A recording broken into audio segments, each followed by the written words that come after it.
दोस्तों वंदे मातरम।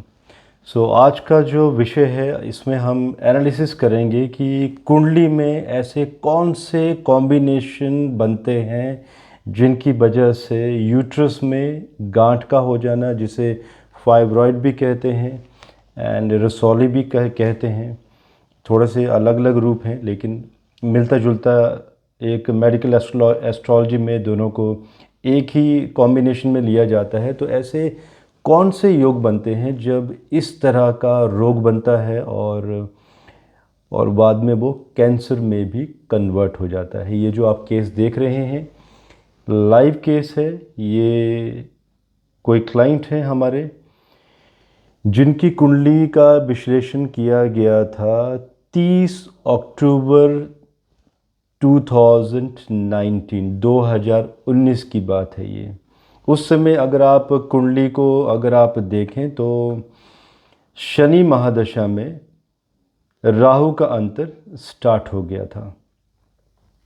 अब आज हम यही सीखेंगे कि आखिर ऐसे कौन से कॉम्बिनेशन, ये ऐसा क्या बना कि हमने पहले ही फोरकास्ट कर दिया कि ये रसौली बनेगी एंड रसौली के साथ साथ ये कैंसर में कन्वर्ट हो जाएगी। और वो भी जो ये महिला है इनके किसी घर के मेंबर को सीक्रेटली ये बता दिया गया था कि ये अंतिम समय होगा इसके, क्योंकि आयु का भी यहीं पर ही झुकाव था, आयु आगे बढ़ नहीं पा रही थी।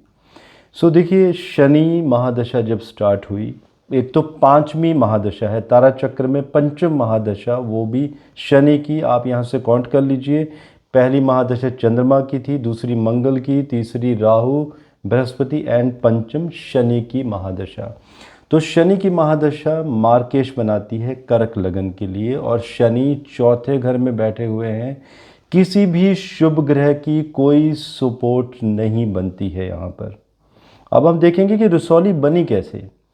शनि अष्टमेश है, आठवां घर होता है यूट्रस का। यूट्रस में कोई ना कोई रोग बनना, चीर फाड़ होना, तो सर्जरी होना। तो अष्टमेश शनि, फोर्थ हाउस में शनि की डिग्री चेक करते हैं। शनि 25 डिग्री के ऑड साइन में, बेशक यहाँ पर एग्जॉल्टेड है लेकिन 20 डिग्री तक ही एग्जॉल्टेशन माना जाएगा। उसके बाद 25 डिग्री 46 मिनट मतलब मृता अवस्था। यहाँ पर स्ट्रेंथ नहीं है एग्जॉल्टेशन होने के बावजूद। इसके बाद शनि में जब राहु का अंतर शुरू हुआ, राहु चले गए हैं मंगल की राशि पर, और मंगल यहाँ पर बैठे हुए हैं तीसरे घर में। तीसरा घर भी मार्ग स्थान होता है, और तीसरे घर में मंगल कन्या राशि के वर्गों में 1 डिग्री, ये भी मृता अवस्था हुई, क्योंकि राहु जो है वो मंगल का ही प्रभाव लेंगे यहाँ पर। अब ये भी क्वेश्चन आता है कि कर्क लगन में मंगल योग कारक होने के बावजूद किस तरह से मार्केश बन गया, क्योंकि दोस्तों मंगल यहाँ पर अपनी एक राशि मूल त्रिकोण राशि से 11वें घर में चले गए हैं। 11वां घर भी मार्क होता है, और मंगल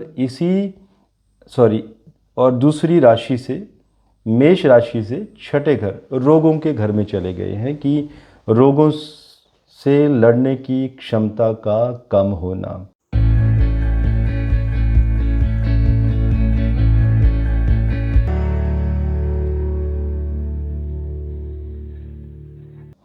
तो देखिए, ये जो कॉम्बिनेशन बने सीरियस कॉम्बिनेशन है, और ये डेथ कॉम्बिनेशंस कहा जाता है इन्हें। एंड इसके साथ साथ ये भी बताया गया था कि शनि जब मकर राशि में ट्रांजिट करेंगे तो वो अंतिम समय मार्क होगा। इसमें प्रत्यंतर भी बताया गया था। अब ये प्रत्यंतर कैसे निकलेगा वो भी प्रेडिक्ट करेंगे हम, मैं बताऊंगा आपको, और वह डेट भी बताऊंगा कि कब वो अंतिम समय था और वो प्रेडिक्ट कैसे किया गया। एक बात और भी देखिए, जो ज्योतिष के स्टूडेंट हैं, बहुत सिंपल है इस कुंडली में कैलकुलेट करना है कि शनि मृतावस्था में एवं राहु ने मंगल का प्रभाव लिया है। शनि की लगन पर 10वीं दृष्टि और राहु की 9वीं दृष्टि क्या इंडिकेट करता है कि इंसान डिप्रेशन में भी जाएगा। रोग तो बनेगा लेकिन डिप्रेशन में जाना लाजमी है इंसान का। और यहाँ पे ना तो राहु के पास कोई शुभ दृष्टि है, ना ही शनि के पास, और राहु मंगल राहु ने मंगल का जो प्रभाव लिया है, मंगल के ऊपर भी केतु की पंचम दृष्टि, तो शुभ दृष्टि ये नहीं मानी जाएगी मेलफिक की। तो दोस्तों बलहीन हो चुके हैं सभी के सभी प्लैनेट। सो इसी वजह से अष्टमें शनि थे, शनि ने रोग बनाया। और शनि, अक्सर मैंने कहा भी है कि शनि और मंगल ये दोनों प्लैनेट कैंसर जन्य रोग बनाते हैं। और यहाँ पर मंगल वैसे भी सूर्य के नक्षत्र के थे, एग्रेशन और सूर्य की राशि का यहाँ पर गुरु का होना, लेकिन सूर्य को यहाँ पर कोई भी किसी तरह का बल नहीं है। अब ये क्वेश्चन आता है कि आखिर प्रत्यंत्र कैसे निकाला जाएगा, कौन से प्रत्यंत्र में ये परेशानी आएगी।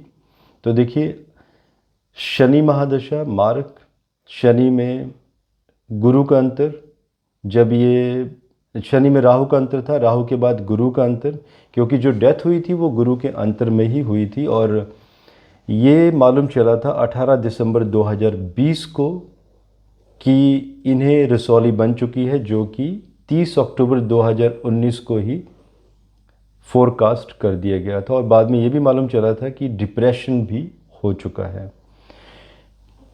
मूंथा भी हम विचार करेंगे कि 2021 में मूंथा कहाँ थी। मूंथा यहाँ पर चली गई थी अष्टम घर में, शनि और गुरु के साथ, अष्टम घर मृत्यु का। अब ये मूंथा जो कैलकुलेट होगी तो 6 अक्टूबर 2021 से 6 अक्टूबर 2022 तक का जो ये होरोस्कोप है सेम रहेगा। तो यहाँ पर देखिए सारे के सारे कॉम्बिनेशन अगेंस्ट बनते जा रहे हैं।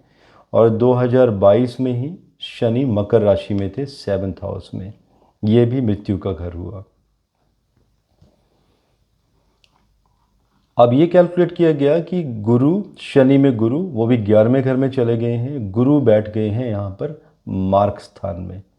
किसी भी शुभ ग्रह की कोई भी दृष्टि नहीं है गुरु के ऊपर, मतलब कि गुरु यहाँ पर कष्ट दे के जाएंगे। और गुरु यहाँ पर केतु के नक्षत्र के। अब गुरु में वो कौन सा अंतर आएगा जो मृत्यु तुल्य कष्ट देगा या मृत्यु देगा। तो मरकरी को मध्य नजर रखा गया, क्योंकि ये कारण था कि मरकरी यहाँ पर पाप कार्त्री से पीड़ित हैं। और साथ में मरकरी शनि के साथ बैठे हैं। और मरकरी रेट्रोग्रेड है, कम्बस्ट भी हैं, 4 डिग्री पर भी है मरकरी। यहाँ पर 4 डिग्री का यहाँ पर अभिप्राय हुआ बाल्य अवस्था।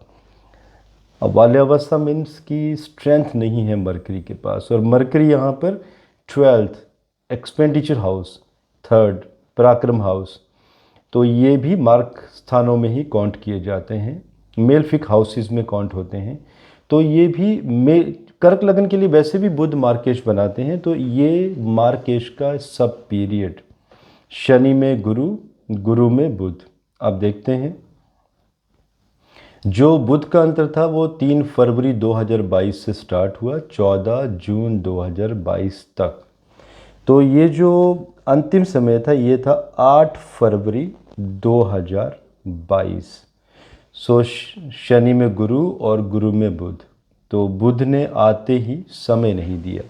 और साथ में मूंथा अष्टम घर में थी। आप लोग ये कंफ्यूज मत होइएगा कि ये 2021 का चार्ट है। जो मैंने पहले ही बता दिया है कि वर्ष कुंडली जन्मदिन से अगले जन्मदिन तक चलती है। तो ये 2021 ही काउंट होगा यहाँ पर। और 2022 तक, 8 अक्टूबर 2022 तक, 6 अक्टूबर 2022 तक यही वाली कुंडली चलेगी। सो दोस्तों ये शॉर्ट एनालिसिस है कि किस तरह से 8वें घर का रोग बना। सिस्ट भी कह सकते हैं, सिस्ट भी बन सकता था यहाँ पर, फाइब्रॉइड, गांठ होना या यूट्रस में कोई इन्फेक्शन होना, किसी भी तरह से आप कैलकुलेट कर सकते हैं। लेकिन ये रोग बनेगा अष्टम घर का, और जिसमें कि यूट्रस में तरह तरह के रोग बन सकते हैं। अब किस ग्रह का कितना प्रभाव है, रोग को भी उसी तरह से ही कैलकुलेट किया जाएगा। सो दोस्तों मुझे इजाज़त दीजिए। आपके कोई क्वेश्चंस होंगे आप कमेंट कर सकते हो। भारत माता की जय।